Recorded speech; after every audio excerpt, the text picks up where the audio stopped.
would share with you how I take a London broil, which is a regular kind of cut of meat, and make it extra tasty by putting it in a marinade for 24 hours before I throw it on the little Weber outside for my cookout, which I'm going to have tomorrow night. Now, I'm going to show you what I use, but first of all, I have to give credit where credit is due. This is from a July-August 2020 Food Network magazine, and this is Eddie Jackson's grilled flank recipe, and I'm making it for a London broil, and it's really tasty, very easy to do, so stay tuned and let's get cooking, ML style. Okay, now one of the first things that you have to do is you have to create the ambiance for your cooking experience. Now, since I'm making a London broil, I've got these English little figurine table lamps going on in the background, and I just put on some hot water for some tea. And then I went up in my closet and I found my crown from when I was Kenosha Junior Miss. So you can see I'm wearing my crown on top of my chef's hat, and I'm all set to create a London English countryside experience for when I'm going to be making my London broil. And it will just add so much pizzazz and flavor to my marinade. Now, the first thing that you have to do is you have to make English tea. And you're supposed to, I went on the Google and I found out you're supposed to put the tea bag in the teapot and then boil some hot water and pour that in on top of the bag and then let it sit for like 5 minutes or so. So I've got that going on, and then I've also just been thinking about that new show on Netflix that I've been watching. I just started, I'm on season 1, episode 5. It's called The Crown. Oh, it is so good. So I'm going to channel that show and this whole English tea experience with my English table lamps while I make my London broil. Oh, really? Buffalo popsicle. Now, to add to the whole experience and the British ambiance of making this London broil marinade, I have adopted a phony British accent from watching that Crown show, and I'm going to read to you the ingredients for the London broil with my British accent that is very, very phony. Okay, here we go. Here's the ingredients.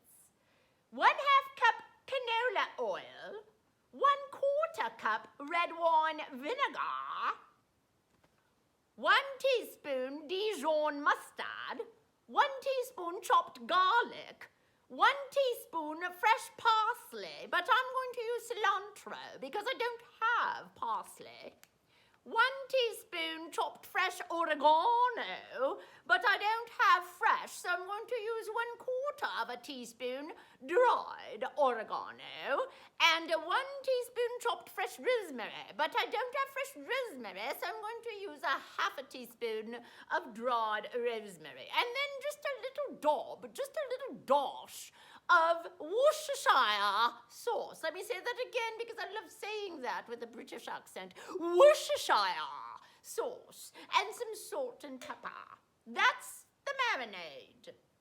Okay, now I've added everything together, and it says to pulse it in a food processor until it's all incorporated, but I don't have a food processor, so I'm just going to stir it real fast with this whisk.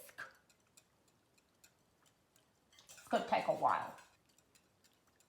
Oh, look, it's past 4, 4's tea time, and all that stirring has made me quite tired. So I think it's time to have a little English tea, just a little spot of English tea in my Royal Albert teacup and saucer from my little tea kettle. Here we go, cheerio, cheerio, and I shall sit here with the Queen and enjoy just a little spot of English tea, queen to queen. Oh, really, is that right?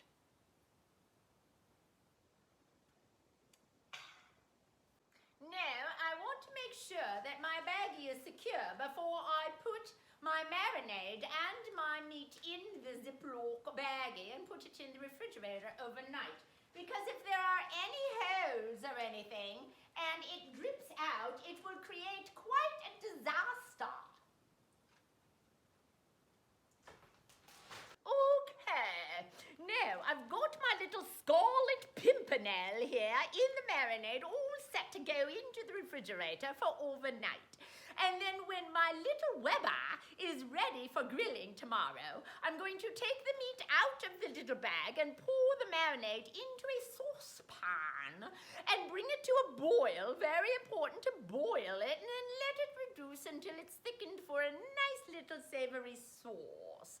And then I'm going to cook my London broil for 4.5 minutes on each side and enjoy. Well, I hope that this has given you some British tips and ideas on how to make a London broil. Ta-ta for now. Ta-ta.